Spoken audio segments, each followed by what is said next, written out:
I belong to the Dravidian stock. And that is only because I consider that the Dravidians have got something concrete, something distinct. I will tell the young members of this house, quoting the poem of Longfellow, the heights by great men reached and kept were not attained by sudden flight. When their companions slept, they were toiling in the night. So you have to ban your midnight oil and do your homework perfectly well. Sir, I can never forget the love and affection showered on me by Mr. John Britas and Professor Manoj Kumar Jha. Two of them and myself were called as three musketeers of the house. I will miss all the colleagues of mine in this house. I was the only member of parliament in the whole of India who suffered detention under quota for 19 months. I also suffered detention under visa for 12 months. Sir, parting is always sorrowful, painful, and also memorable.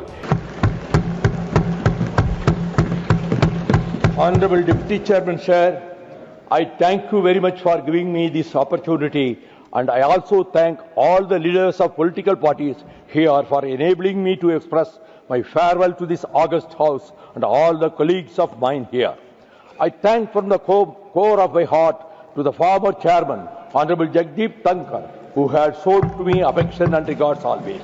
I wish him long, healthy life. I extend my gratitude to the memory of Muttamidariya Dr. Kalajar Karunanidhi for having sent me to this august house in 1978, 1984 and 1990. I express my gratitude to the Honorable Chief Minister of Tamil Nadu, Mr. M.K. Stalin, who is running the Dravidian model government, for sending me to this upper house in 2019.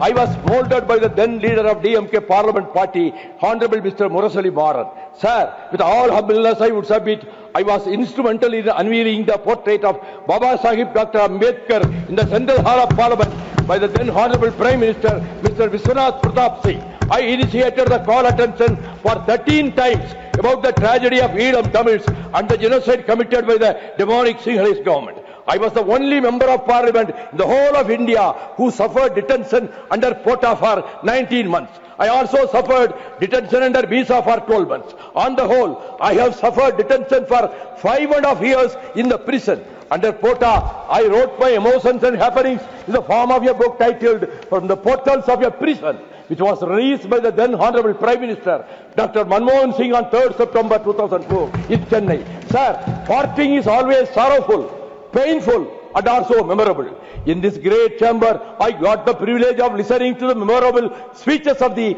leader of opposition, Honorable Mallikarjun Kharge, Honorable Mr. Derek O'Brien, Honorable Jairam Ramesh, Honorable V. Chidambaram, Honorable Ram Gopal Yadav, Honorable Madam Sonia Gandhi, Honorable Mr. Digvijay Singh, Honorable Tiruchi Siva, Honorable Mr. Wilson, Honorable Mr. Anna Ilango, my sister, Honorable Jaya Bachchan, Comrade Mr. John Britas, Professor Manoj Kumar Jha, Honorable Sanjay Singh, Honorable Dr. Tambidurai, Honorable Sanjay Raut, and Honorable Deve Gowda, and Honorable Sharad Pawar, Honorable Madam Nirmala Sitaraman, Honorable Hardeep Singh Puri, Honorable Ashwini Vaishnav, Comrade Santosh Kerala Mani, Dr. Faiswa Khan, and Priyanka Satirvedi. I can never forget the love and affection showered on me by Mr. John Britas and Professor Manoj Kumar Jha. Two of them and myself were called as three musketeers of the house. I will miss all the colleagues of mine in this house. When Honorable Sri Atal Bihari Vajpayee was the Prime Minister, the Union government determined to undertake disinvestment of stocks of Neyveli Lignite Corporation, one of the gems of India, profitable public sector undertaking. I met Honorable Prime Minister Vajpayee at his residence and I pleaded with him, giving representation of 25 trade unions. I told him, NLC is in my Tamil Nadu state. 25,000 workers have set their sweat on the land of Tamil Nadu. This should not be privatized. Atalji told me, already cabinet have decided and in 2 or 3 days it is going to be privatized. I said, you have told the people in Madhya Pradesh that Vaiko is like my adopted son. Is it the way to treat me and my state? I pleaded with him. I plead with you with all humbleness to withdraw. Kindly withdraw the decision. As usual, he closed his eyes for 2 minutes and thought for a while and said, I agree with you that NLC will not be privatized. I informed the Hindu newspaper from PM's residence that was published in the front page of Hindu next morning. When Perarinyar Anna was the Chief Minister of Tamil Nadu in 1967, he declared on the floor of the Assembly, we will not accept three-language formula and only Tamil and English will be our two-language policy. Today, I am happy to say Government of Karnataka, Government of Maharashtra, Government of West Bengal have followed Tamil Nadu language policy. Madam, my sister Mamta Banerjee, who I can never forget, because one day she was about to speak in the afternoon, she rushed towards me, snatched my black shawl and said, I have to fight many MPs today. This shawl will give me courage and boldness. Sister Mamta Banerjee today said, imposition of Hindi is linguistic terrorism.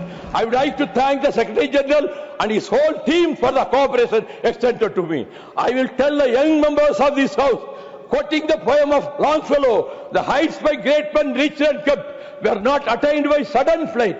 When their companions slept, they were toiling in the night. So you have to ban your midnight oil and do your homework perfectly well. I would be very pertinent to quote that great Tamil leader Perarinyar Anna, who made his maiden speech in April 1963. When he spoke in his maiden speech, he said, I belong to the Dravidian stock. And that is only because I consider that the Dravidians have got something concrete, something distinct, something different to offer to this nation at large. Therefore, it is that we want self-determination. He says further, I think in the coming years, there will be a new sense of appreciation and the needs and philosophy of the South will be better understood and self-determination according to Dravidian, from where I have the honor to come. In our human life, we can face defeat, disappointment and betrayals, but we need not worry for that.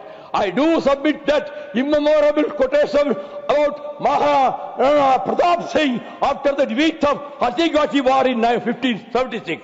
I quote, till such a time, beds of dry grass is available. Till such a time, water in streams available. Till such a time, I breathe the air of atmosphere. I will raise my sword for my homeland. Now I do say I will never yield, I never compromise of my convictions, and I will raise my sword for the liberation of Tamil Eelam. Once again, I thank you, one and all. Vanakkam.